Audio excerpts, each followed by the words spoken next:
Hey everybody, thank you for joining us for today's episode of Real Estate Disruptors. This is our second episode today, and we've got Ty Taylor, aka The Flip Man, coming in from Birmingham, Alabama.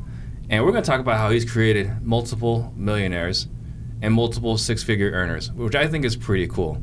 I was saying, on the post before, we got my show, we've got Max Maxwell, we've got, Sean Terry, but here's someone that's been doing it even longer, which if you can imagine it. So if this is your first time tuning in, I am Steve Trang, founder of the Offer Fast Homes app, the only MLS for off-market wholesale properties. And I help entrepreneurs create businesses that support their family, lifestyle, and goals through mentorship. I'm on a mission to create 100 millionaires. If you want to join us on that journey, please drop me a message on Instagram at steve.trang. If you're excited for today's show, please give me a wave, give me a thumbs up. And as a friendly reminder, I don't charge a dime for the show. I don't make any money doing this. So here's all I ask. This is what it costs for you to listen to this show. If you get value today, please tell a friend. Either share this episode right now, tag a friend below, or tell them your best takeaway from the show later on. That way we can all grow together. And this is a live show, so please ask your questions for Ty to answer. You ready? Ready to rock. All right, so first question is, what got you into real estate? I'm going to try to give you the Cliff Notes version. I'm an entrepreneur first, and a friend of mine back in 2002, October of 2002, his wife and his girlfriend, now wife, were going to school to become real estate agents. And the guy that normally taught the class was absent, and the substitute that replaced him that particular night talked about creative ways of doing real estate with no money down. The guy's name was Don Williams. He's passed on now. But so my friend, knowing how I am, he mentioned it to me, just in passing more so. And I didn't act on it at that time. Fast forward to Christmas, December 27th, to be an exact couple of days after Christmas. I was at my mom's house waiting for her to prepare breakfast, my favorite biscuits and syrup. And Biscuits and syrup? Yeah, maple syrup. And I was watching Carlton Sheets. I caught one of his no money down infomercials halfway through the program, and I had seen it over the years, and you're like, yeah, right, because everybody, Carlton helped me make this much money. But how did Carlton help you make the money? So I went up the dial and caught one from the beginning to end, same thing basically. And so I thought to myself at the end of it, he can't be lying about all of this, right? Yeah. So my mom didn't have internet at that time, and so when I got back to Birmingham, I posted a question on this entrepreneur message board. Does Carlton Sheets program really work? And only one person replied. What year was this? This was 2002. Yeah, just crazy to just think about. Yeah. And I don't want to interrupt your story. I graduated high school in '98, and I was one of the leading edge people with internet, with dial-up in 1998. So it's just so interesting to put into perspective when you started this. Yeah. The internet, man, wow. That's why we're here. Yeah. So, one person replied, and I wish I could find that individual.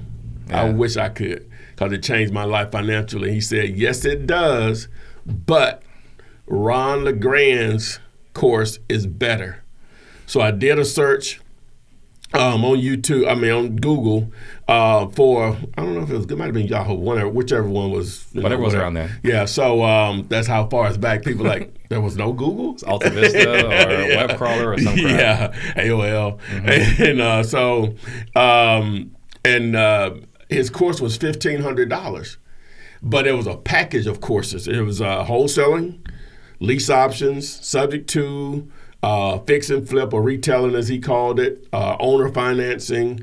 And so at that time, I was only probably making about $2,100 a month in my job, which is not bad for Birmingham, Alabama. I'm talking bring home pay, but it still would have been a sacrifice. And so I said, well, I'm going to have to get a second job to save the money for that or whatever. So I thought about eBay a couple of days later, and I did a search on eBay, and his course was for sale. That exact package was on an auction. I lost the auction, and back then, sellers could reach out to people that bid it through email to, and I know eBay soon corrected that, and he asked me, did I want a copy of the courses? And so we agreed on $400, which still was a sacrifice for me. And I bought that course for $400. And it took me about 3 weeks to go through all of it. But what stuck to me was wholesaling, somewhat lease options. And and the other thing was bandit signs. So I purchased 250 bandit signs I purchased 50 bandit signs for $250, which was a gross overpayment. But I didn't know any better at the time. Put them out on I picked them up on a Friday, put them out on a Sunday morning, and the very first 2 calls I received were deals. One of them was a lease option deal that blew up in my face. Lady gave me $5,000. I ended up having to give them the money back. And the second one was a wholesale deal where I made $2,500. So basically within 30 days, I made my first $2,500, and the rest is history. That was in early March of 2003. So the $400 was worth it. Oh my God. I can't even put it. And Ron, if I ever meet Ron LeGrand, I owe him $1,500. Literally. I would We're past the statute of limitations. We don't have to worry about that stuff. Yeah, I know. So it's funny, right? Like you look at back then, you put a few bandit signs and 2 deals came from it. Yeah. Like I remark from time to time, like I was doing pay-per-click in 2012. Oh. Right? And it was just me and Sean Terry. Yeah. And it was $12 a lead. Yeah. High quality, little to low competition. Yeah. So wouldn't it be great if you could just put out 3 bandit signs? Yeah. and get leads? Well, you said that about pay-per-click. I was in before that. Yeah. I was getting them at like $1 a lead. No. Yes. And I stopped doing it. I thought it was too much. Just imagine that. I was getting so many leads, and I thought that was too much. And I should have been able to retire just from Google AdWords. Yeah. Because it was so cheap for real estate terms. Or would I sell my house fast, buy my house fast? Damn. Just an idiot. When were you doing that? I started in 2003. I probably had a site up and doing ads whenever they first started. So whatever that was for Google, I don't know. Because they had all those. Google was like 2004, 2005, and they had all those yellow things on the side. Yeah. Mm-hmm. And you were there already. I was one of those, yeah. Man. Yeah. So if you could just go back to just 2004, Ty, where would you be? Oh, my God. At $1 a click and the money you could make, it didn't click in my, man, that's too much. Yeah. you were good with $12. You know what I'm saying? Yeah. So, yeah, man. A time machine would be just, you can't put a price on it. So you were putting out bandit signs, you closed the deal, you got $2,500 from your first deal in your first 30 days. Yes. And then what happened after that? Well, that probably had to happen for me because I had failed at so many other business opportunities. Pretty much everything I tried before. And so I was, just to go back a little bit more, just to give you an idea, I was in college and I had the great idea I was going to take some of my student loan money and start a used car dealership, and got my hat handed to me because you need to be mechanically inclined when you go out to these auto auctions because they will make a 10-year-old car look brand new, but it will be a total piece of junk or whatever. So, but the point being is that after that first deal, now that was March of 2003, I didn't do my next deal until June of 2003, so almost 3 months. Well, 3 months did elapse. Yeah. And the girl I really wasn't doing anything. I was just so riding high on that $2,500. And the girl I was dating at the time, she was like, I know I don't know as much as you know about it, but don't you think you need to do another one? So the next deal I did was I made $5,000 on it. I found a deal and a bird dog referred the cash buyer to me, and that $1,000 fee I paid to that bird dog may have turned into $100,000 with that guy just in the next couple of years or whatever. You know what I'm saying? So because he bought a lot of properties from it had gotten to the point where if he didn't want the deal, I didn't think it was a good deal, and I had to sort of break ranks with him because he just had his parameters on what he thought was a good deal, and you just can't go by because people buy at different levels or whatever in different areas and such on. So you're doing deals. So at the end of your first year, you did how many deals? I I don't know how many deals. I can't remember. I can just tell you I was only making like say about $45,000 a year. I think I did about $60,000 in deals that first year. So your first year, you've proven to yourself, this is better than your job. Yeah, but I still didn't quit. You didn't quit. I was afraid because I left out part of the story because I didn't want to get long-winded, but I guess I got to explain that. Is that let me see, what year was that? Okay, so in 2001, I had a friend of mine who used to sell pre-arrangements at a funeral home, at a cemetery. And if you don't know what a pre-arrangement is, you go out and pick out your casket, the plot where you're going to be buried, the cemetery, obviously. You just plan it out, so you don't leave that burden on your family. Okay, the first year my friend was out there, he started in March of whatever year that was, until the end he made $110,000. The next year he made $106,000. And so, it seemed like he had all the freedom in the world because it was 100% commission. And he said, Ty, even if you don't only do half of what I do, you can still match your current salary, blah, blah, blah. Now, I just knew him from college and he just ran his mouth a lot. I didn't know that most people are like that. They are good at convincing people in what they believe, and that's all a good salesman is, is that he would go into and I should have went on an appointment with him before I quit. Because, again, I just knew him as my clown friend that I used to gamble with in the dorms. He would go into these people's home and he would make them feel stupid if they didn't do what he said. Not in the sense he was intimidating them. It's like, why would you put your family through that when you can take care of it now at today's prices versus 20 years from now, they may have to pay triple, which is true. That's real with that business. But it's still, you're selling a casket to a living person. That's a very hard sale. It's tough. So anyway, when I got out there, February of 2001 till July of 2001, I did a grand total of $7,000 in sales before taxes. Before taxes. So was it? I nearly starved to death. Was he telling the truth? He was making $100,000. Oh yeah, he was getting a check. The way they used to pay us every Friday, the manager of the facility, he would pass out checks.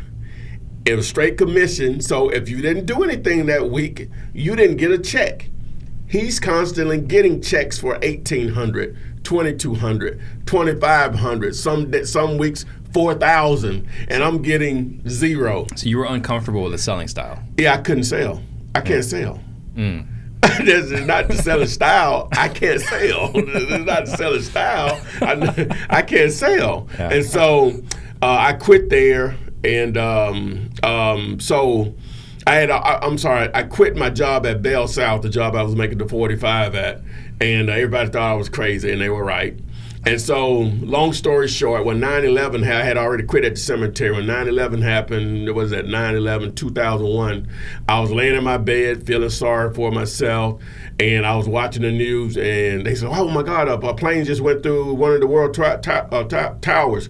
And then, they were showing it when the second one went in, and you knew it wasn't an accident. And I thought to myself, I said, I don't really have any problems. I'm sitting here feeling sorry for myself, blah, blah, blah. So I got a job at Singular Wireless, which was a arm of, it was the wireless arm of Bell South at the time. But that we did exactly the same thing, but the income was half of what I was accustomed to. But it still was better than zero because I was unemployed.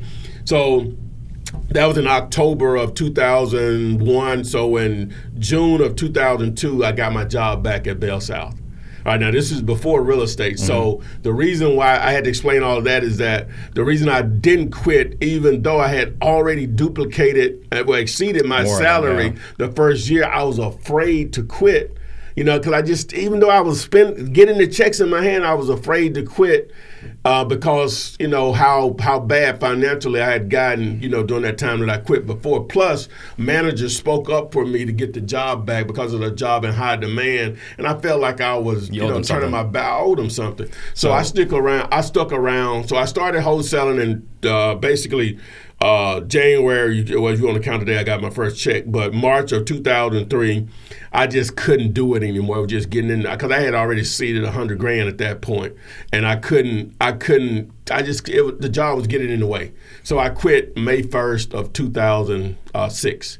I dropped the mic on the job. So basically how that went, I went in one day, I just left a closing, and came in, and I probably picked up a check for $7,000, and somebody said something crazy to me, one of my supervisors, and I called up to the clerk's day. I don't feel very well. And I reported out for the next 2 weeks, and we were closed on Sundays. And I went up there, I took a resignation letter and put it on the clerk's desk and on my immediate supervisor desk that I was quitting, because I didn't want them to call me and all that stuff. And so it was official for May 1st, 2006. So I want to hit on something here. You feel like you were not a good salesperson then. Do you feel that differently today? I understand what my weaknesses are. Okay. And I'm much more engaging than I used to be, out of just need and networking. That's one of the reasons why I'm here now. I wouldn't have done this 3 years ago. Yeah, I wouldn't have done this 3 years ago. So the reason I want to bring up this point is because going back to, it was cheaper for pay-per-click. Oh my God! Many years ago. I remember. But it wasn't just cheaper. It was easier. It's like, Ty, your house is worth $200,000. I can give you $130,000. Yeah. What do you want to do? Yeah. That was the conversation. There was no pain. There wasn't no like, man, what's going to happen if you can't sell? Yeah. It wasn't a hard close. It was just like, look, here's the contract. Like, you sign it or don't sign it, I don't care. I got other appointments. Exactly. It was a lot easier. You're right. Back then. Not only was it easier in that aspect, financing was so easy. For I don't care what type of neighborhood, in the D as in dog neighborhood, I guess you want to say, quote unquote, the hood, people they were buying first time homes in those neighborhoods. They do it now, but they were really doing it then. Yeah. You know, most of those neighborhoods now are just rental income neighborhoods, but back then, man, it was. Oh my God, it was so easy. So on top of the cheap advertising with Google, it was easier to move deals. I know it seems like that way now, but it still wasn't as easy as it was pre-2000, late 2007. It was so easy to move deals. Oh, I mean, up to 2006, I wasn't even in the business then, but I gotta imagine it was nothing. It was nothing. Oh yeah, I say you could get a ham sandwich financed back then, literally. Have you ever seen the movie The Big Short? Mm-hmm. Oh yeah. Yeah. You see how they had to went in and saw the strippers, and she was telling them how she was doing, no doc loans or whatever. She had like 6 houses, so ridiculous. Yeah, that movie gives you a real idea of how easy real estate was back then. It was only because of the subprime lending market, and once that exploded or went away, my buyers just overnight went away, because they would buy a property and refi basically within 2 weeks and get all of their money back with profit, at 80%. Yep. It was just so easy, whatever. So, but anyway, guys are doing that, they don't know that. So you must have then, since you started before the recession, there must have been some challenges. Understatement. I was a young man, a lot younger man than I am now. That was the most money I had made in my life. By far, all I knew is I was making more money every year. And I got crushed. I had got into flipping. That's one of the reasons why I don't flip now, right? Flip man. Yeah. Well, wholesaling is a form of flipping. But I got crushed. I had 7 houses that I was paying hard money loans on, right? And so when I knew that it was changing, I didn't know it, but I could tell you the moment, looking back, when it changed. We were at a closing, and I was about to pick up a check for $13,000, I think. And my guy that had bought a number of deals from me was just on the phone, just making sure he can go ahead and get it refied out. And his main lender told him, say, no, we can't do any deals right now. We're on hold right now. So he called his second, because he was a mortgage broker himself. He called his second guy, and they didn't even answer the phone. He called his third option, and they told him they were on hold. He said, Ty, we're in the closing. We can't do this deal right now. I can't get none of my lenders on the phone. I'm like, huh? He said, we're going to probably do it tomorrow or whatever. We're just going to hold off. Like we had sellers, because the way I did most of my stuff, the seller's right here, he's right here, I'm here. Because, so there's no big deal. And so the seller was cool with that, but It basically blew up in my face. So that was late 2007 that I realized. Most people say 2008, but when I realized it's from there. And so, I went into doing some lease options, not very well, just to keep a flow afloat, but I was spending the money that I was making. I should have been, like people keep saying, well, a recession is coming, or the real estate market is about to crash again. That's fine. You know what that means? There's going to be a lot of underpriced real estate available. Oh, yeah. Right? Oh, yeah. That's when you're supposed to get filthy rich. That's when the rich get rich. Yeah, that's right. So if you're the one that has accumulated enough cash, that's when you really pile it up or whatever. And I wasn't one of those individuals. Me neither. I was spending it out. And so, lesson learned. Like I said, I was making an X amount. I was a single man. I was living that way. Yeah, there's a lesson there, right? Like for a lot of the guys that are, young now, the guys and girls listening to the show, you can make a lot of money. Yeah. But be smart with that money. Very smart. Very smart. Yeah. Very smart. Yeah. And so I got into the gold business after that. I was still doing a little real estate on the side. But there was a lot of we buy gold signs. I was one of those. You're one of those guys. Oh, we were doing 30 and 40,000 a week. Really? Yes. Tell me about that business. I mean, that business doesn't make sense today. And I was on the tail end of it. I wasn't even on the front end where people used to mail in the gold. Those are the guys that really made a lot of money. And then people going around doing gold shows at different hotels in different cities. I was on the tail end of that. Yeah. And I still was doing what we were doing or whatever. But basically, you were buying gold, like jewelry is what we're talking about. You're buying jewelry, basically, in most cases, gold and silver, sometimes platinum. And you would buy it. What most people don't understand about jewelry is a depreciating asset. Like you see, I'm not going to bring him up, but you see somebody may have paid this amount of money for a diamond ring or whatever. You're an idiot. It's over with. You know what I'm saying? Because you can't ever go back to that jewelry store and get that. It's like buying a car. Yeah. It's worse, actually. It's worse. So we would buy gold. So someone would come in with what we call a herringbone, the thick gold necklaces. Number one, it needs to be real first, and we would normally buy it. I'll just say this: if you spent $1,500 on it, we would probably give you maybe $300 on it, and we would go resell it for $600 at a refinery. They will pay us 95% of what the current gold prices are going for. Yeah. It's a formula that you use to get. You to were that wholesaling point. Gold. Yeah, basically, but we were actually spending money to buy it though. Yeah, so basically, but we would normally. So you were flipping gold. Yeah, we would buy it at 50% of what we could get it for, what we could get cashed out for. And so, we would ride about an hour away from Birmingham in any direction. There were a couple of people that did it, paid 95, 97% of whatever the market is. And, we would come back with a pile of cash, man. You know what I'm saying? So you were in a tail end of that. So that died. Yeah, that died because, for me personally, it died because I tried to expand in markets I shouldn't have. If I would have remained in just the same location and just kept it there, I probably would still have that store open or whatever. But I opened 4 more stores, and so there's other lessons there too. Everyone made money except me. It had gotten to that point. Yeah. Every Friday, I was paying my employees. Everyone was making money except me. So and I think that's one of the things that a lot of guys in right now that are doing well, having some success. Now they start scaling. Yeah. And scaling is not just a matter of like, okay, I'm going to quadruple my business, I'm going to quadruple my money. That doesn't always mean that. No, it doesn't. You might quadruple your revenue. Yeah. But you're definitely not quadrupling your profits. Exactly. Okay, so gold dies. What year for you? Around probably 2012. 2012. Yeah. Okay. So, we're talking about earlier, right? Like you started, as far as I can tell, you were the first guy on YouTube. I don't know anyone. Do you know anyone before you on YouTube? I had never even thought about it in that way. Well, see, I looked at it as like, Carter Sheets and Ron LeGrand, Bill Bronschek. I think that's how to pronounce his name. Bronschek is an attorney. Okay. Who else was the other guy? That was a commercial real estate guy. I can't think of his name, Steve something. Yeah.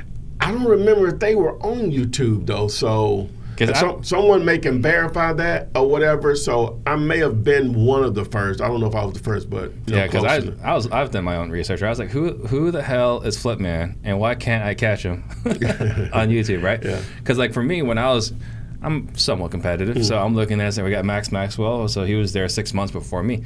He didn't start that much earlier than me, right? So you got Max Maxwell, and then you got Antonio Edwards, who's been doing it longer. Yeah, he's been out there a long time now. Yeah. He's been out there a long time. You got Brent Daniels, right, who's we just hung out with over lunch. Yeah, correct. Right? So it's interesting to see, like, you've been doing this since 2008. You were giving away the game for free before most other people. Well. And you weren't charging, right? So we mentioned those other names. You got Ron LeGrand, Carlton Sheets, and that third guy. But they were selling courses. Yeah. You were giving the game away for free. Yeah. Why? Because they were doing what they were doing. Like when I watched that Carlton, he recently passed, I think, and it say, "Hey, Carlton helped me make this much money." Carlton made me. That's fine. How did you make the money? So my approach was for a couple of reasons. Number one, I want to be different. There's a famous line in this movie, American Gangster, with Denzel Washington, when he's showing his brothers his operation. They're walking up the stairs, and he said, "I have a product that's better than the competition and cheaper than the competition." So better was I really gave real value just from my personal experiences, and it was free. So why? So number one, to be different. The next thing is that my vision was and is to have like-minded individuals that I could partner with all over the country, right? And if I help you make money in Dallas, I help you make money in, Houston or Chicago, D.C., New York, whatever, I can reach out to those individuals at any time and say, "Hey, I have this property here. Will you go take a look? What do you think about it? Blah, blah, blah." And we both make money on it. Yeah. And so I somewhat put that out there through 5050.deals, not .com, 5050.deals. And I started getting leads in. But I didn't understand, number one, that I wanted to put that much in, and I thought I did. Because most people, and I try to emphasize this in a lot of my videos, what's a great deal or not. And people, that's the hardest thing, because a lot of times people are just so excited someone talk to them about actually selling a house or buying a house or whatever. And so you get a lot of stuff that has no chance of being a deal. But what I should have been doing that entire time, because that's been out there 2 or 3 years, is training those people. Hey, this is where you made the mistake at. Go back and do it like this. That's what Keegley has done with Jamil now. Basically, that's what I wanted to do from the first time I did a video in 2008, but they're actually pulling it off. Yeah. I just left their offices. You see what I'm saying? I wouldn't say that you didn't do it, right? I mean, you did it. No. I didn't. That was my intent. That was my intent. So that's part of why I'm partnering with him. He's already has the infrastructure up there. Why would I try to duplicate what he's doing? And I don't need all the money. I just need just a little bit. Let them make some. Keegley make some, we all win. So, but that was my intent. So you say, why did I start to put out the free videos? Partly because I wanted to be different than what was already out there at that time. And then also just to have a network of individuals that I've helped feed their families, and hopefully, I can reach out to them if I have a property that I want to, in their area. So let's talk about that, right? We talked about creating multiple millionaires, multiple six-figure earners. How are you, because I get this question, how are you verifying who's done what? Well, a lot of times, and I guess if they've taken the time out to do it, it's on them. But man, I get pictures of checks all the time, or whatever. I had one individual, and I lost his number. I don't know why I didn't knock it in my phone. And he was like one of my very first students, like maybe in 2009 or 10. Oh. And he started in the Washington D.C. area. And he called me just out of the blue one day, man. He said, I was just looking up some videos about it. He said, man, since you taught me the initial thing with wholesale and stuff, I said, man, I've made $17 million. No. He said, I live in D.C. now, And I do most, because the prices of real estate there is similar to here in Los Angeles. He's saying that's where I make most of my money right now, or whatever. 17 million. He says 17 million. Well, that's over 10 years, but just still nothing to sneeze at. So yeah, that's pretty good money. Yeah. So and then my guy out in California, Riverside, which he posts all the time or whatever. Chris the Shark, yeah, he started watching my videos or whatever, and I've been out there to visit him, and he's real. Oh, he's real. Chris is real. He's real. No, you can't say anything bad about Chris. I've personally been to my homeboy's house. He's real. You know what I'm saying? So, and it's I have interviews, man. People start, some of them just the first deal. I had a couple out of D.C. They made $70,000 on their first deal, and they left another 100 and I think another 100 on the table in that deal just because that's her heart or whatever. She wanted the lady to make more money. They could have easily made anywhere from between 170, 190 on that first deal or whatever. And they just watched the videos. Most of my interviews and success stories come from people just watching the videos that never have paid me for any coaching or anything or whatever. And that's natural because the information is free, so you're going to have more people take advantage of the free versus the paid or whatever. It's going to reach more people that way. So I think one of the things I want to hit on, right, is we're doing this because I get that question too, like, why am I doing this, right? Yeah. Mm-hmm. But there's a benefit to you. Yeah. Right? So you want to talk about how it's impacted your life. Like, given this, in fact, Sean Terry, when he was on the show, we talked about it, right? Like, just giving this all away for free, it makes your life better. You can't even put a price on it, man. Man, money's not everything, but incidentally, it deals with everything. Mm-hmm. You know what I'm saying? The things that matter in the sense of shelter, food, the basics. Now, obviously, it doesn't take millions of dollars to feed people or whatever, but whenever you can affect individuals positively, because people can use that energy to do something illegal that can affect plenty of other people negatively, So if I have that opportunity to have changed some people's lives financially that may benefit them throughout generations because they can pass that knowledge down to their kids, grandkids, and so on, man, you can't put a price on that, Right. And being just, not to be racial or anything here, but, as far as my community, just as far as blacks or whatever, we just have to have more of that, man. Just people that know what I'm listening to, we got to have more of uplifting each other and putting things out there positive or whatever. And I know we were talking earlier about not having ads on your YouTube monetization, and I'm probably going to change that listening to Brent or whatever, and because they're going to push you up the thing. But people you'll see millions of views on foolishness. You see what I'm saying? Oh, yeah. And you're putting out this content, and I put out a stream, we get 2,500 views. We're giving out like millions of dollars of information, and you only have 2,500 views. Yeah. That's crazy. When you put it like that. That's crazy. Yeah. It is. And Gangnam Style have 1 billion. I know. Yeah, that's crazy. It's catchy too, though. Yeah, it was a good video. Yeah. So going back to what you mentioned earlier, because I think there's so much truth to that. Like, I've spent over $250,000, in personal development. I got you. Chris, who was here just a moment ago, who's another fan of yours, who watched a lot of your videos, he was in that seat just an hour ago. He spends $100,000 a year in personal development. Wow. Right? And we have all these guys who we reach this pillar because we invest in ourselves. And then we come on this show and we give it away for free. And you're right. Why is there only 2,500 reviews? Yeah. I think that's a whole nother problem, but it is fascinating to see because there's millions and millions of dollars here. Yes.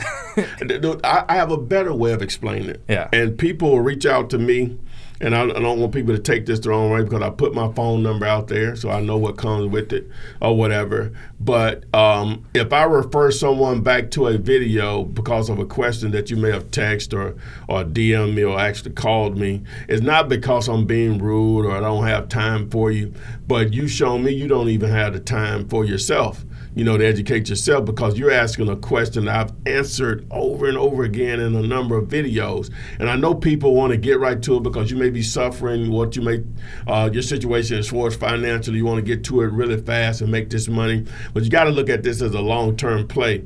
If someone wants to be a physician, I think it takes them between 8 to 12 years to be a physician. Mm-hmm. You mean to and they spend a couple $100,000 to do that, right? You mean to tell me you can't take 3 months out of your life and tackle free information and you can literally make more money than they make? Yeah. I don't know another way of putting it. So if you don't have the patience to educate yourself, real estate is not the business for you anyway, because it takes patience in real estate. It takes a lot of grit. Yes. And so a better way of putting it, educate yourself to give yourself the best chance of succeeding by simply knowing what you're doing. Right, 100%. And I have this, right, because I talk about the 100 millionaires. And people ask me, how do I become one of the millionaires?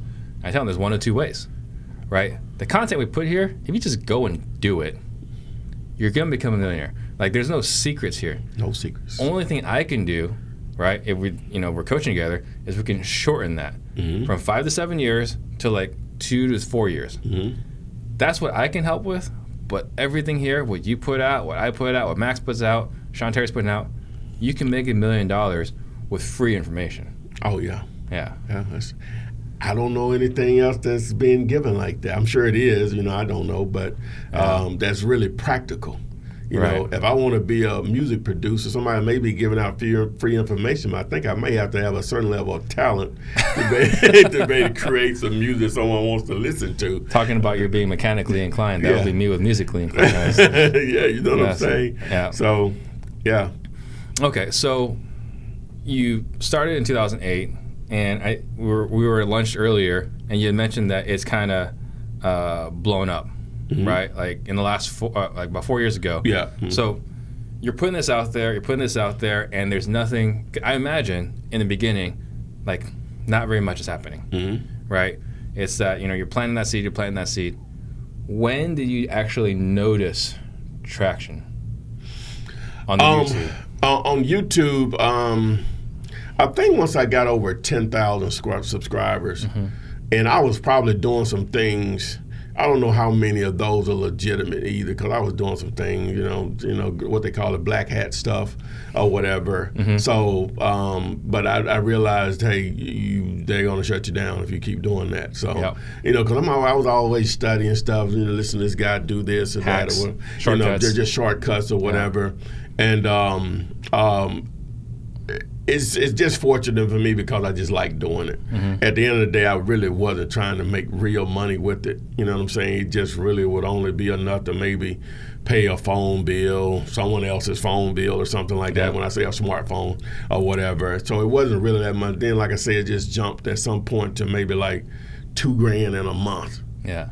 And then the next month it was the same thing. Then it may have doubled. And then it didn't go down from that. You know what I'm saying? And but Gary Vee talks about this, right? You don't see the traction necessarily in the beginning, right? You put that video and maybe your mom watches it. Yeah. Right? And you put out 10 more videos and your mom and some of your cousins watch it. Yeah, exactly. And then it takes a while. Oh, yeah. To someone's hey, this guy knows what he's talking about. How long did that take? Wow, man. You know what, Steve? I would have to go back and sort of look at some of the numbers on it because, man, it's been 12 years. Yeah. And you have to just realize that I was doing it just because that was my thing. I'm just a really boring person. And you know what I'm saying? I don't think anyone that watches you thinks that you're boring. Man, you need to go back to 08, 09. I'm just sitting there. Now, I may sound like I know what I'm talking about or whatever. And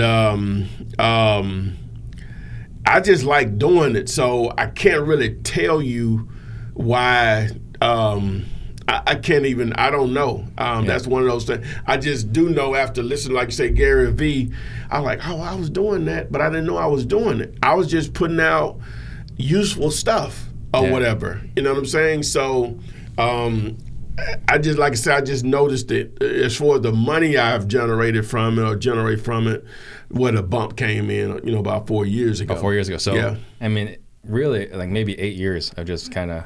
Yeah, just really just teetering, you know, nothing, you know, it's teetering, you know, just strictly a hobby. Because I bring this up because, like, you know, Gary Vee, you know, everyone knows Gary Vee. Well, most people.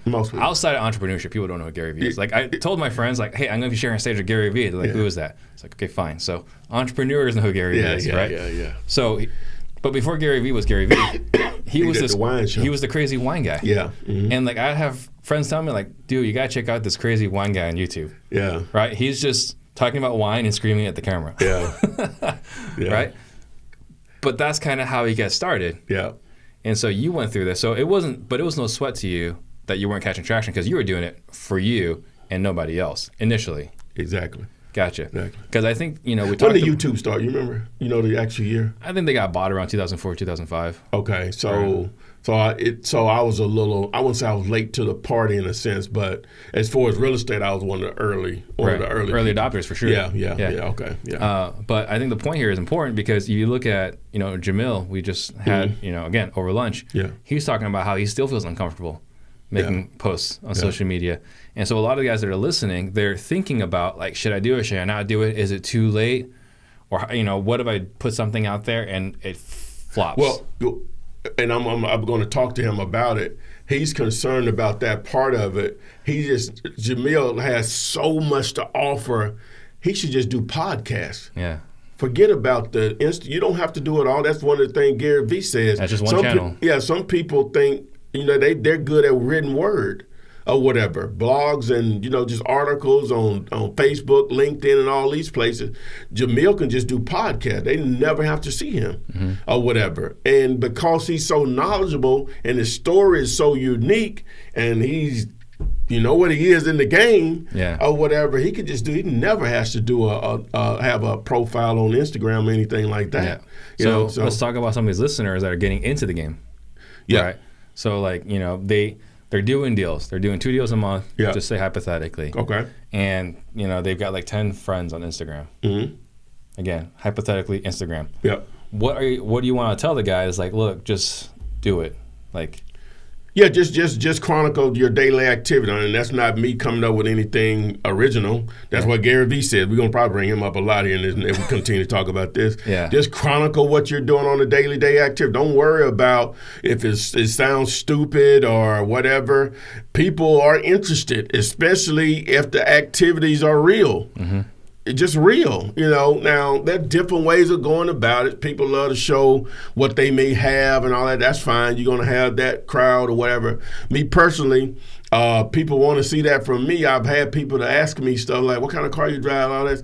I can tell you what kind of car I drive, you know what I'm saying? I'm not going to probably show it because I don't like to be nosed. Now I clown around in my little We Buy Houses car, and I need to get 10 on that or whatever. And I've been saying I was going to do it for the last 2 months or whatever because I don't even want them to know, you know, whatever. I just do it, and I hadn't gotten one deal off of it. And I've had it for over a year. I had 2 cars and 2 cars with it on there. But it breaks the ice when I show up. I think it makes them feel that I'm dead serious when I show up. Yeah. If it does nothing else. Now, I've had people to call on it, just hadn't produced a deal from the numbers and the website and everything on it. But my point is that I don't. I just try to keep my personal life, which is very boring. Number one, you'll be like, you're not going to be entertained with it anyway or whatever. I just keep it separate because I just want to put out values for us, you know, hey, how can you make money in this business and change your finances if that's your goal or whatever. Yeah. So, but the other stuff works too. That because you have a segment of people that attracts them or whatever, gets their attention. Let me just say that or whatever. So I'm great attention grabbers for sure. Yeah. Oh yeah. So. Derek's asking about no picture. Yeah, guys, sorry. For some reason, the feed froze. The full video will be available later on YouTube, but right now the video is unfortunately down. So, you know, there's, I would say, there's an undercurrent, or maybe it's a full-blown current, I don't know, of like this anti-guru movement, right? I've heard it. And clearly you're not a guru, because you and I are talking about some of the crap that we've had to go through. Oh, yeah. I hate to want to people even... I'm not a guru, man. Like right now, like how much, like what are you doing today? What does your business look like today? Well, I've done something I hadn't done the entire time I've been in real estate, which is 17 years as of January of this year. Last year, I actually started hiring people that I go into an office every day. Now, I went ahead and got an office for myself, quote unquote, in a studio. It's just a small room, not much bigger than this one, probably double this, size or whatever. I have my like an executive suite. Yeah, I have my flip man thing up that never comes down, and then I just the office stuff, in between that or whatever. So I have two ladies that work with me, my nephew, which I basically just give him money to, and then I have a young lady in the Bahamas that does probably the most of my grunt work, because she has no accent, and she knows real estate. And she really was a VA for a lot of other people, and she just reached out to me one day out of the blue and said that she was just tired of making $400 or $200 a week, and she know they just made $30. And she feels like she really put the entire deal together. I said, you don't have to worry about that with me.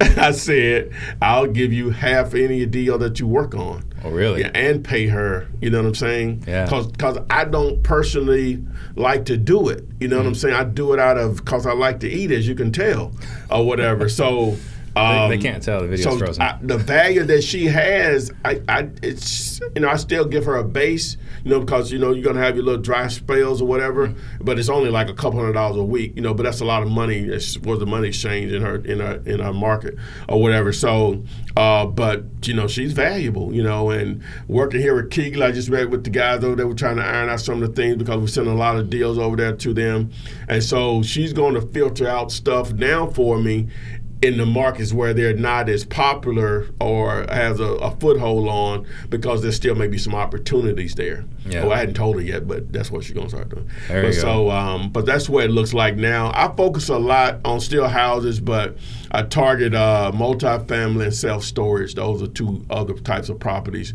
that I target. So a lot of people are talking about multifamily today. Yeah. Not a lot of people are talking about self-storage. A few people, wealthier individuals predominantly, who are here talking about self-storage. Yeah. Let's elaborate on that. Well, I'm targeting the mom and pop stuff. Okay. Right. Anywhere from, we'll say 50 units and really up, but normally 50 units or so, because normally you can get the decision maker on the phone. Gotcha. And in the surrounding areas of markets, maybe a little outside of a larger market, you'll see in some of the smaller communities, you'll still see self-storage or whatever. You can get in contact with them. So what is your goal when you're working with self-storage? I'm still wholesaling it. Okay. That's just me. So you got a buyer in your pocket still? Yeah. Still Gotcha. Wholesaling, yeah. So what is your target fee when you're doing self-storage? It's profit. Yeah. Because the way I always looked at it, sometimes, I make a mistake on the numbers. But if I can still make money on it, and if it's a new buyer, say if I only make $2,500 versus $25,000, he just paid me $25,000 to be added. $2,500 to be added to my buyers list. Right. It's just the numbers didn't work out. That was my error. I won't make that mistake again. Yeah. You know what I'm saying? It's just a learning curve. So. Right. But because sometimes the units are small or whatever, but it's a unique cash flowing opportunity because you take a lot of the landlording out of it. You don't have to worry about plumbing, stopped up toilets, heating and air not working. Well, I guess that could be an issue depending if it's climate control, but you get what I'm saying. So you're just not dealing with the everyday tenant issues that you would with self-storage. Not as many complaints. Not as many, yeah. So Lionel Young wants to know, if you were in Phoenix, I don't know if you want to come here first. I'm here. I'm talking about. I mean like living here. Oh, competition. Okay, go ahead. All right. So if you were trying to wholesale in Phoenix and you had a burner phone and you had $200, what would you do? Well, now I'm stealing this from Jamil, even though I sort of preach it myself, but he sort of made it even more clear to me. I would probably target, and I'm going to throw this tip out there. I showed a guy this yesterday, and I didn't check it, but I showed it to him because I don't know the number of Section 8 properties that are out here. I would go to this website, gosection8.com, put in Phoenix, Arizona, right? And I don't know what the counties are out here. And I would start reaching out to landlords on single family, well, multifamily also, but definitely single family properties. Because a lot of times on that particular website, right, you can actually talk to the owner versus a property manager or a, what's the other word, a real estate agent, because sometimes they manage properties for owners. And you call them, all right, you still got the $200 in your pocket. You call them, and you say, hey, is this property still available? Whether they say yes or no, went through this yesterday on the other show. It doesn't matter. You say, well, hey, I didn't call about renting the property. Would you be interested in selling it? And whether he says yes or no on that, if he says no, then you say, do you have any other properties you would be interested in selling? Because sometimes that may not be the troubled property. Another property that he owns may be the troubled property. Okay. All right. So assuming he wants to sell one of multiple of his properties, what if he gives you a price that's not a wholesale price? Now, you have to remember, these guys love cash flow in most cases, but they don't love the landlording side of it anymore. Yeah. Right? And so you may offer him some creative financing to take away the landlording side of it, but he can still receive cash flow from the property. And so once you get into the creative financing, owner financing, or depending if he has a mortgage or anything, all that'll vary. You get into subject to or lease options or just a straight owner finance deal. So that's what I would do. What was his name? Lionel Young. Lionel Young. That's what I would do, Lionel Young. So Jamil just popped in, so he probably heard all that. Don't listen to that, Jamil. It won't work for you. Yeah, it won't work for you, Jamil. Go away. All right. Brandon Vega wants to know, what has been your greatest failure? Wow. As far as real estate? Yeah. Man, so many. Well, the greatest failure is what I wasn't prepared for the 07, 08, 09 subprime lending fallout. I should have been prepared. I should have had because I don't have an extravagant lifestyle or whatever, but I was giving when you were making money. I was giving away a lot of money, and I don't want to tell you how, but I was giving away a lot of money or whatever. So, that's the biggest mistake. I should have just really got loaded, once that happened. Oh, and the second biggest mistake is that me being lazy and comfortable, however you want to title it. I've had so many deals that I've turned away that should have turned into some form of owner financing. Even if I did want to keep the property or some of the properties, I still could have wholesaled out the terms, either to an end user or an actual investor. So, yeah, there you go. Let's see what else is here. Got a lot of props, a lot of fans. Byron Stewart wants to know, what's the best way for you to find buyers? Man, dealing with after dealing with Jamil, he makes you feel like everything you knew before is crap. But since I'm not Keegan, I'm just going to tell you, I'm just going to go through a few ways and you can pick out what you think is the best.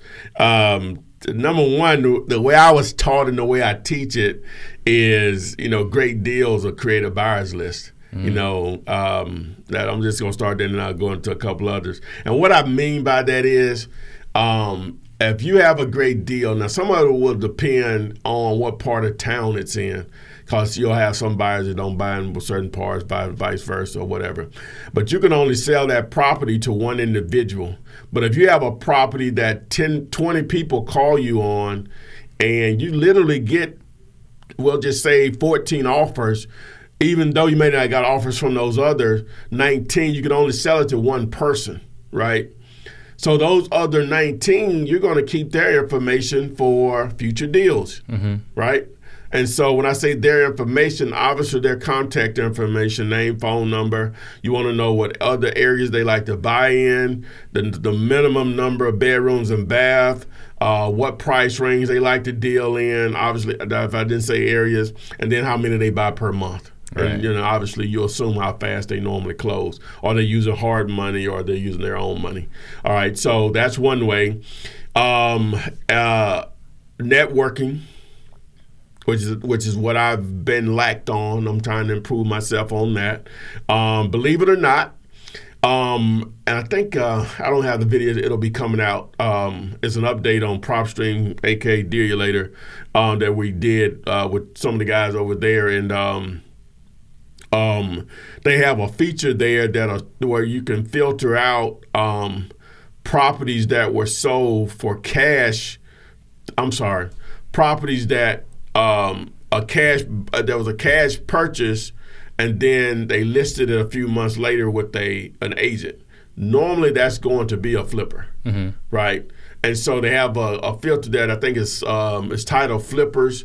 And then if you did it as an MLS sale, sold through MLS, you can reach out to those real estate agents, right, and see what their cash buyers or buyer, what areas they like to buy in. That's another way that you can do it.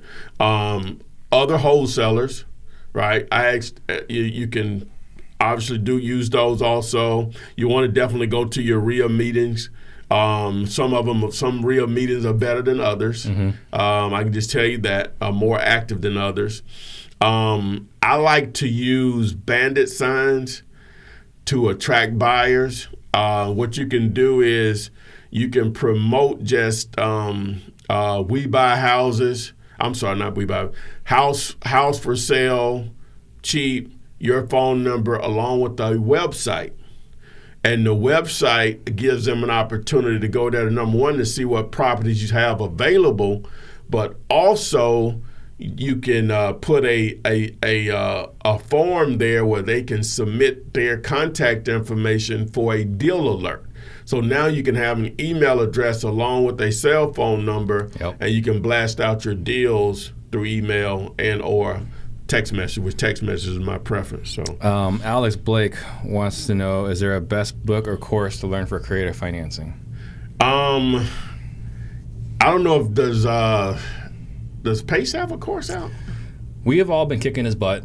Yeah. So I think we're a week or two away. Maybe he can chime in here, but I think he's like a week or two away. Okay. But I think he's been a week or two away for like with him, just call him. He'll tell you. He'll give you a course over the phone. Just call him. He would. Yeah, just hit him up on Instagram, Pace Morby. Yeah, so I would say definitely Pace will have the best course. So definitely be on the lookout for that, guys. We got Kathy R. says she's been a big fan of Flipman since 2009. That sounds good. That's right, man. I was around. Yeah. I was around. Thanks, Kathy. Yeah, and Paul says, glad to hear your story. Very smart everyman. So that's cool. So what else is there? So let's go back to a few different things right here. 1 second. So right now, you're getting deals. Like, what is your number one lead source today? Text message.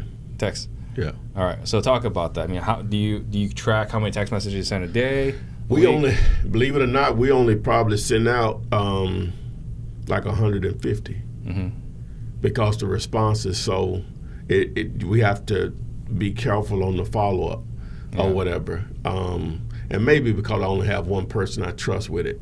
Yeah. That's part of my problem why we only do it. But it still like generates enough leads where she's on my butt about getting someone out there to at least go drive by the property or whatever and stuff. So that's number one. I still do Google AdWords, believe it or not, Steve. That's good. I gave up on that in 2018. Yeah, I still do Google AdWords, and we're at $45 a click out here. Really? A click. We're 20. I think it's probably like at 16. Yeah, I'll do 16. Yeah, we're at 45 a click. Yeah. Over 300 per appointment, and a sale. I think I don't know. When I gave up, I was like, this number's too much. We're not doing it. Yeah. And you gotta keep in mind, I have multiple ways to move it, right? I can wholesale it. I can buy it. Yeah. I can list it. Yeah. I have 3 exit strategies with it. Yeah. And none of those. Not worth it. It's still not worth it. Still not worth it. Yeah. The only reason I'm keeping it around because I was close to giving up on it. The only reason I'm keeping it around is because I'm going to do some creative financing on this too. Yeah, I think 23 a click, you should definitely. Yeah. Now, let me just say this now. I also target multifamily that way also. Yeah. So that's smart. There's not a lot of people doing that. But I target the entire country, though, instead of just my market. Yeah. Interesting. Yeah, I target the entire country, yeah. What would you consider to be your superpower?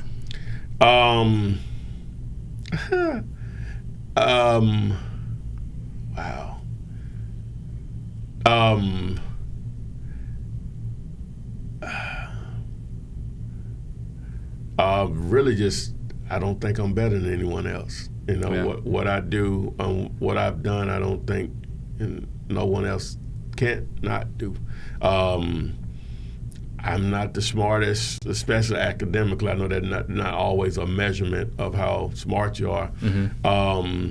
I guess maybe when I say I'm not better than anyone else, but what may separate me from some others is that I do know what my weaknesses are, right?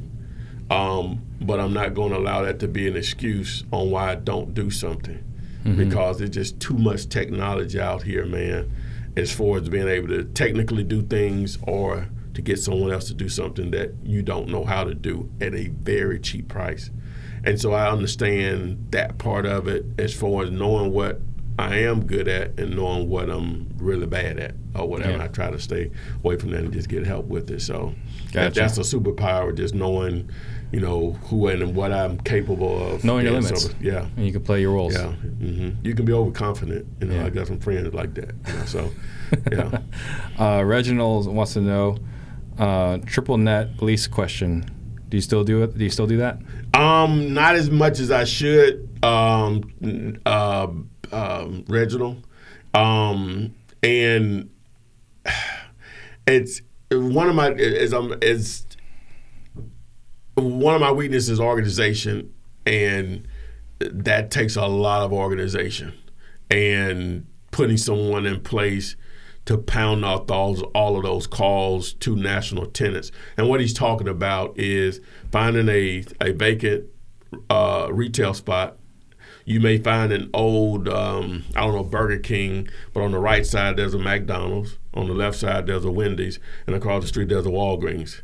And then you got 40,000 cars pass by traffic. That's an ideal spot for a triple net opportunity. So you tie it up.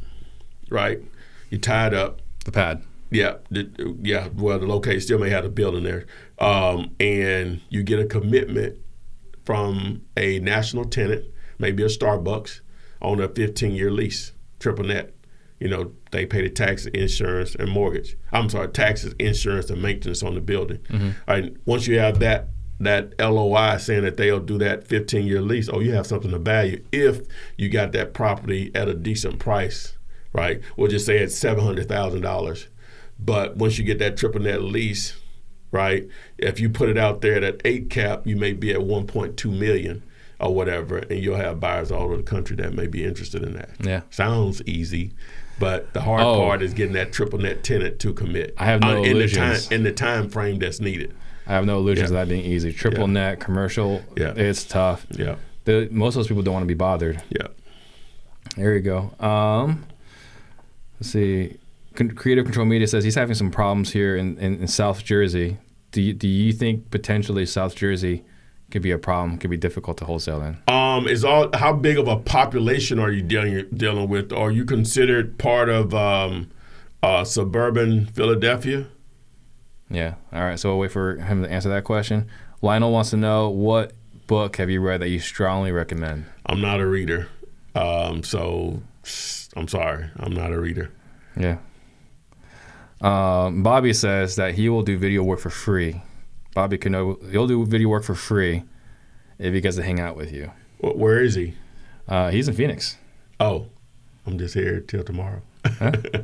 Yeah. So maybe he's talking to you. No, he's talking to you for that ticket. That ticket we're giving away. Okay. He says that if you can. You'll do video for where we're going to the game tonight? Yeah. Okay, yeah. I guess you could be the winner. Okay, there you go, Bobby Canode. I think it was called Bobby Q-Hand. I don't know what Jamil was calling him earlier. It was something interesting.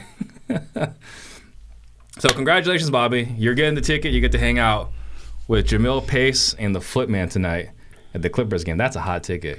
Oh, yeah. That should be. Is Kawhi playing tonight? I would imagine so. Man, I wish I could go. So we were talking about the books. What are you struggling with right now? I mean, you got lots of things popping for you. What are you struggling with? We're trying to iron out the kinks on this new thing with Keegley, where I'm referring individuals to send their deals through delegation.com. Mm-hmm. Just trying to make sure people understand, what we're really looking for. And the hardest thing is just people understanding what is a good deal. Now it's going to be relative to your market, to your part of the market. Yeah. Whether it's in an A, B, C, D neighborhood and all the factors that go into it, understanding what the true ARV is, what are the repairs, and then the price that you and the seller have agreed upon, or whatever. And it needs to be off market. My definition of off market is that it's not advertised anywhere on the internet for sale. That is my definition of off market. So I think this is a great point, because I get this question a lot, about coaching. And, I can help someone find deals. I can help someone hire. I can help them close a deal. I can help them sell a deal, whatever. Mm-hmm. But the one thing I can't help people with is how do you learn to comp a deal? Do you have anything for that? Wow, I have videos on it. I've been. I can just send them to that video. Yeah, you can, but. Okay, see, the thing is, I can give you just some basic stuff. Right, rules of thumb. And a lot of times people are doing it outside of their market. Some things you just won't know unless you know the climate or the perception of certain neighborhoods. Yeah. Right? Okay, you may see on Zillow or even through PropStream or whatever service you're using, and the comps say within 3 blocks, 0.3 miles, that the houses are selling for $250. But you could have one main street that cuts through that 0.3. 8 Mile, for example. Yeah, and the price is dropping half. Yeah. That's small stuff that is hard to get people to understand. Yeah, or whatever. So I've had a lot of people call, ironically from Jersey. Mm-hmm. And they're like, it is so hard because it's literally street by street how much it can change in value. So they do well because everyone else is comping wrong and they know the real value. Yeah. But man, for someone new, that's tough. That's tough. Because we'll say all this stuff and they say, well, I did exactly what you said do. It's really market specific. Yeah. All right. So Creative Control says, he's right by Philly. So 10 minutes from Philly. Okay. All right. So you're good. Yeah, so you're basically in the Philadelphia market. If you're not comfortable with quote unquote South New Jersey, just focus on Philly. There's a lot of activity there. That's a huge market. Yeah. That's a huge market. The sky's the limit for you, my man. All right, I love it. Michelle Sidney wants to know, do you think sub 2 is a good option for a first deal? By the way, we're back on video. Okay, good. All right. Is it? Yeah, if you understand what you're doing, just like with any other form of it. It's paperwork involved, but there are going to be tons of options out there. And again, you can hit Pace up and through Instagram, he'll be glad to share his knowledge with you. You just cut him in on the deal. That'll be worth it. Yep. Yes. Perfect. All right, so I'm going to let you think about what thoughts you want to leave the listeners with. Okay. I'm going to make a couple quick announcements. So guys, again, Max and I, we've got our event on April 17th and 19th. If you guys are interested, go to disruptors.com. We've had incredible feedback. It's a 2.5-day event. People have said they love the transparency, they love the amount of details, because we go really deep into our business. So if you're interested in doubling your business, check it out, disruptors.com, see if it makes sense for you. Next week, we got Chris Jefferson flying in, so that's going to be a whole lot of fun. And then, before I give it back to Flipman, I just want to, pay homage. You were giving the game, you were giving the game away for free as far as I know, before anybody else. So props to you. You laid that groundwork for a lot of us to come up, right? So, just want to say thank you for doing that. Yes, sir. So, last thoughts. I'd like to always talk to the newbies, people that are just learning about wholesaling or whatever. Yeah, it sounds good on the surface, and a lot of money can be made, and it can springboard you into pretty much any level of real estate that you want to get into because of the income that can be made from flipping to whatever. I personally think wholesaling is a better option because the return on investment dwarfs, aka, buy, fix, and flip, but money can be made with both. So number one, understand that it's not a get-rich-quick scheme. It is a get-rich-quick method. It is a get-rich method, not necessarily quick. And rich is defined in a lot of ways. $100,000 may be rich for someone. Oh, you can get rich quick in this business then if that's your goal or whatever. But understand that if you educate yourself, there's a lot of free information out there from me to Steve to Max to Brent to whoever, to Pace to Jamil. If you educate yourself, you've just increased your chances of succeeding in this business tremendously. But the work still needs to be put in. And it takes a large degree of patience.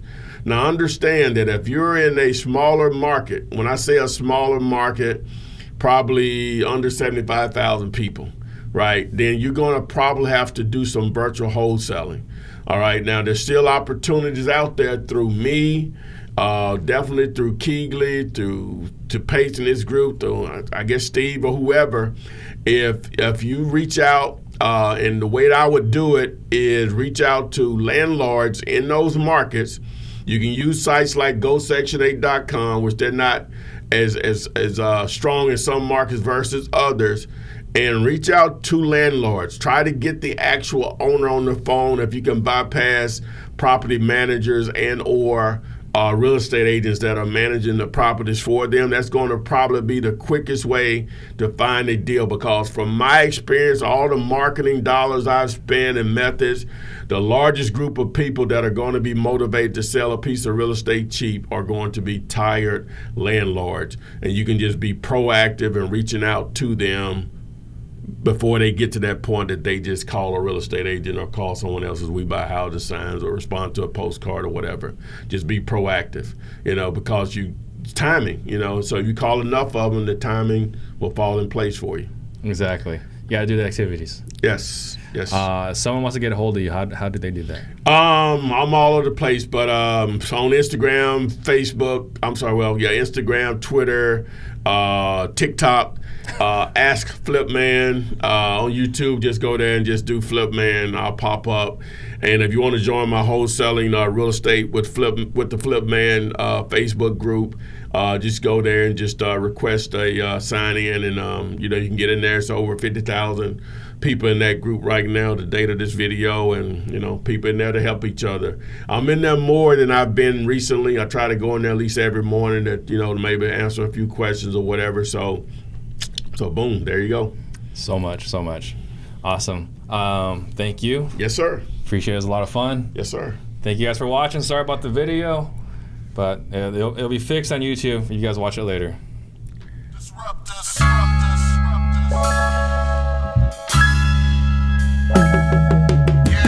Yeah, see, we real estate disruptors.